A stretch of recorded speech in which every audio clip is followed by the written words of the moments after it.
still going to run the Genji? I think so on certain maps, but it does seem to lend a hand to maybe a Doomfist. Please play a little bit of Doomfist Sparkle. I've been waiting for this for a long time, but something that is a little bit more straight in your face, kind of punching you down. Maybe something like a Mei, maybe something like a Reaper. It doesn't like Vancouver Titans are going to run the Genji with an Ashe, kind of a classic comp, but Sparkle's going to be on the Junkrat.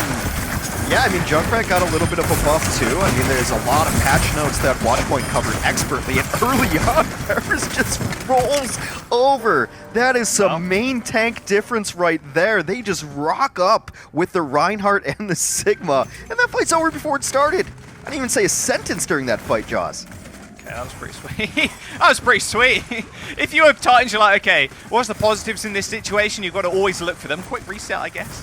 Paris, of course, end up capping the point, and now they can hold close. I love the Junkrat pick too, actually, because you can just spam around the corners, and it's just so frustrating to kind of deal with. And another big tool to actually force out the Immortality field as well. Throwing in a tire, if it doesn't get destroyed instantly, then you have to use the Immortality field, otherwise it's just going to explode on your supports or DPS without them really doing anything. Speaking of exploding, well, Shockwave, yeah, he's sent all the way back to spawn, or at least pieces of him will be. And that will be a nice little boop in as well. You can see Shredlock in the wrong place at the wrong time. That concussion mine launching him back in towards the Eternal front line.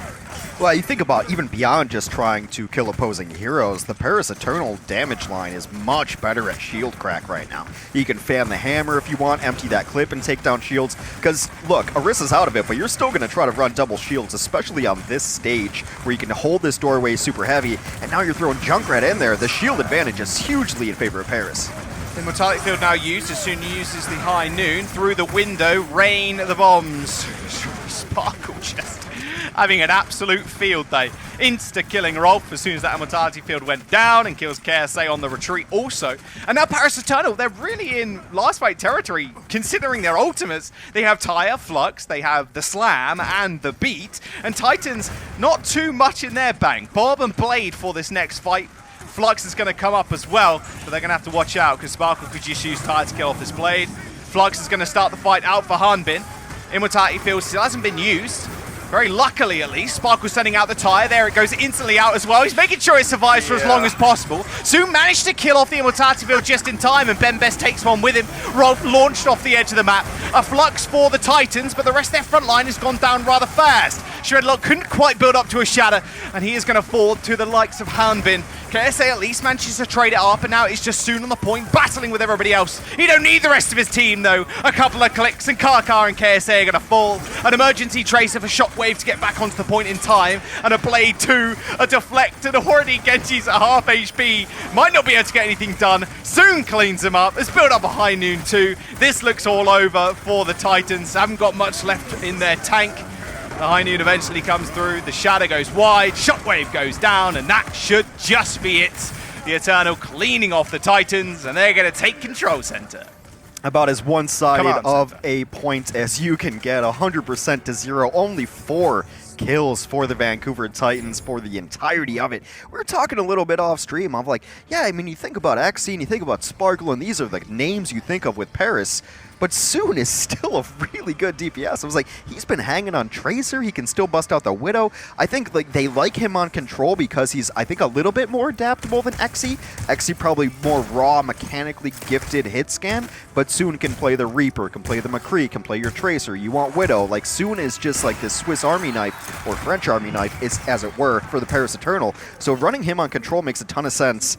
And hopefully we get the Sparkle Doomfist. We kind of theorized maybe we see some hack fists, like Sombra Doomfist could work really well in this meta. Oh man, I could not wait any longer to see Sparkle on Doomfist, I'm going to be real. It's so deadly as well, actually, when you come out to this point, because Doomfist has got a nice little backboard to kind of bounce people off of, or, of course, push people into the moat. And Soon, just microwaving everybody in the front line. Double shield means infinite ammo for Soon. And everybody else ends up falling over almost instantly. Sparkle's Doomfist has been so well known for such a long time. When he was on Element Mystic, of course, they did end up meeting in the finals with Runaway in 2018, and everybody was theorizing that there was nothing really that could beat Sparkle's Doomfist when they were running Doomfist Goats back in that meta when 222 wasn't a thing. And in fact, I think all the Korean analysts did end up predicting Element Mystic to win, and it didn't end up actually happening in the end. It was Runaway that took the W. They managed to counter it at the very end, but it was seen to be this unstoppable force, this thing that could not be countered. And I'm glad even in 2-2, Spark was able to actually pull it out. Oh, he's already got 70% on the ult, but really it's Soon who's just cracking shield. Again, very much like last time, the shield crack ability of Paris Eternal is supreme, and Doomfist is not going to help out with that, but you supplement it by running a Symmetra, and you still win the shield battle. God, Shockwave, what are you doing in the backline? He tried to go for some XE-style flank, but didn't end up making it work. Spark has earned himself a Meteor Strike as well. And I want to point out what FD God just did a couple of seconds ago as well. He was punching out the little barriers just to make sure he can line up a boop perfectly down into little koi pond down below. But it's Karkar's the one at the boop, gets 2. That's a huge opening for Vancouver. Goodbye, Shockwave in the back. Oh, dearie me. Instantly slammed down. Flux is going to get opened up as well. Shredlock, unfortunately, even if you survived the initial throw up, you weren't going to survive the one back down, so might as well reset quickly. Rolf as well takes a nice little swim, and the Paris Eternal continue to hold the point. Well, I mean, they have to do something about this idea that they're going to run double shield, but they're always going to lose the shield battle. It's really difficult to even take a straight-up engage now because they don't have the shield advantage, and they're going to be pushing into ultimates. And really, I mean, you have to run the McCree here. I'm just a little curious about still running the Genji. It's not gotten anything done. Well, there it is. Gonna wait for that Coalescence to come out, but the beat is gonna match Dalton. Dalton's high in the sky. He's in a little bit of trouble as well. Soon finds a double kill. A big shatter on the front line as well.